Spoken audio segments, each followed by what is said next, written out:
की नमाज के बाद मंगलौर में एक कपड़ा लहराने की घटना सामने आई है, जिसका वीडियो सोशल मीडिया पर तेजी से वायरल हो रहा है। इस मामले को गंभीरता से लेते हुए प्रशासन ने जांच के आदेश दिए हैं। प्रशासनिक सूत्रों के अनुसार अभी यह स्पष्ट नहीं है कि लहराया गया कपड़ा किसी देश का झंडा था या सिर्फ एक सामान्य कपड़ा। मामले की गहन जांच के लिए अधिकारियों को निर्देश दिए गए हैं और किसी भी निष्कर्ष पर पहुंचने से पहले सभी तथ्यों की पुष्टि की जाएगी। प्रशासन ने क्षेत्र के लोगों से शांति बनाए रखने और किसी भी अफवाह पर विश्वास न करने की अपील की है। इस बीच विश्व हिंदू परिषद के अध्यक्ष राजेश वर्मा ने पुलिस को तहरीर सौंपते हुए दावा किया कि ईद की नमाज के बाद राष्ट्रीय राजमार्ग पर एकत्रित कुछ लोगों ने फिलिस्तीन का झंडा लहराया। हालांकि पुलिस इस बात की पुष्टि करने में जुटी है कि लहराया गया कपड़ा वास्तव में किसी देश का झंडा था या नहीं। साथ ही प्रशासन इस पहलू की भी जांच कर रहा है कि यदि यह सिर्फ एक सामान्य कपड़ा था तो उसे लहराने के पीछे का उद्देश्य क्या था।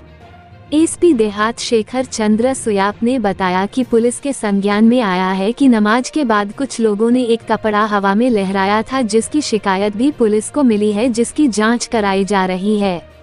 जांच के बाद तथ्यों के आधार पर कार्रवाई की जाएगी। ये कल किसी माध्यम से हमारे संज्ञान में ये बात है कि कहीं नमाज अदा करने के बाद कुछ लोगों द्वारा एक कपड़ा लहराया जा रहा है। उसकी जांच जैसे बताया कि ये मंगलौर क्षेत्र का है, तो उस वीडियो की पुष्टि करने के लिए प्रथम दृष्टया हमने उसमें एक जांच अधिकारी को जांच सौंपी, चूंकि हमारे पास कंप्लेन भी है। जांच अधिकारी आज अपनी जांच रिपोर्ट देंगे, उसमें हम आगे तथ्य आने के बाद मुकदमा दर्ज करेंगे और जो आगे उसमें लीगल एक्शन लिया जाना है वो लिया जाए। सर, किसी देश का कुछ झंडा बताया जा रहा है, इस तरह कुछ बता रहे कि वो फिलिस्तीनी झंडा ऐसा कुछ बता रहे, लेकिन पुष्टि तब होगी एक बार हमारी जांच रिपोर्ट आ जाए। वो वीडियो वास्तव में कहाँ का है, एडल्टरेट तो नहीं है, तो सारी चीजें आने के बाद तब हम उसमें पुष्टिकारक बयान दे पाएंगे। लेकर मेरे पास में है। दरअसल क्या हुआ, ईद के रोज शाम के समय मुझे सूचना मिली कि मंगलौर में हाईवे पर फिलिस्तीन के झंडे लहराए जा रहे हैं।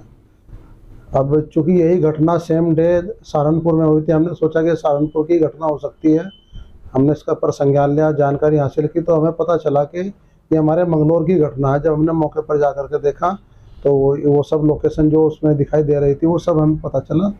उसके बाद फिर हमने संबंधित अधिकारियों से, अपने वरिष्ठ पदाधिकारियों से, विश्व हिंदू परिषद के जितने भी अधिकारी हैं सभी के संज्ञान में इसको डाला, उनको बताया, तो उन्होंने त्वरित कार्रवाई के लिए फिर हम चौकी प्रभारी से मिले। चौकी प्रभारी को हमने इस बारे में तहरीर दी कि इस तरह की घटना हमारे भारत देश में, भारतवर्ष में दूसरे देशों में झंडे लहराए जा रहे हैं, और वो भी मंगलौर जैसे संवेदनशील नगर में। अभी हमें पुलिस प्रशासन के ऊपर पूरा भरोसा है। हमने साफ कहा कि हमें इस तरह के लोगों के खिलाफ सख्त से सख्त कार्रवाई चाहिए जिन्होंने इस तरह की हरकत की है, और उन्होंने भी आश्वासन ही दिया अभी तो कि इसको हल्के में नहीं लिया जाएगा। तो ये घटना छोटी नहीं है। बाहर के झंडे, विदेशों के झंडे, फिलिस्तीन के झंडे हमारे शहर में जो कि संवेदनशील क्षेत्र कहा जाता है, मंगलौर को पहले से संवेदनशील कहा जाता है, तो यहाँ पर झंडे लहराना का कोई औचित्य नहीं होता। ये मानसिकता क्या रही? नहीं, उनकी मानसिकता अगर सही होती तो झंडे लहराने की उनकी हिम्मत ही नहीं थी कि झंडे वो लहरा सकें। राजनीति के परिवेश तो में, इसमें राजनीति के उसमें कोई जुड़ाव नहीं मैं कहता, लेकिन उनकी मानसिकता खराब है, मानसिकता उनकी तुच्छ है, उनकी सोच गलत है। हिंदुओं के प्रति कह लीजिएगा या हिंदुस्तान के प्रति कह लीजिएगा या भारतवर्ष के प्रति कह लीजिएगा, तभी उन्होंने फिलिस्तीन जैसे राष्ट्र के झंडे मंगलौर जैसे शहर में लहराए। जैसे कि सहारनपुर में भी घंटा घर पर पूरा जाम करके उन्होंने फिलिस्तीन के नारे भी लगाए। यहाँ पर भी सुनने में आया कि वो वीडियो फुटेज मुझे अभी नहीं मिल पाई जिनमें वो नारे लगा रहे हैं। सुना है यहाँ पर भी नारे लगाए गए, और मोटरसाइकिलों पर भी यहाँ के लड़कों ने, कुछ लोगों ने फिलिस्तीनी झंडे लगाए हुए थे।